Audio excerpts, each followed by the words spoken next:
biz ham yo'lga ketyapmiz. Demak, Yakkabog' tumani Chaydari qishlog'iga yo'l oldik. Mana shu avtomobilni o'z egalariga, ya'ni Yorqin akamiz xonadoniga topshirish uchun yo'l olganmiz. Marhamat.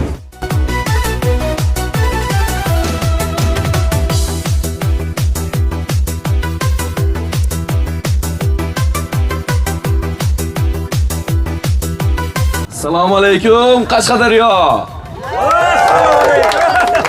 Assalomu alaykum, Yakkabog' tumani Chaydari qishloq aholisi. Demak, sizlarni ko'p kuttirib qo'ymadikmi? Kutib qolmadingizmi? Hey, rahmat. Hujjatlari mana tex pasporti va kalti. Tabriklab qo'yamiz. Bor bo'lsin damiz. Yaxshi kunlaringizga mining.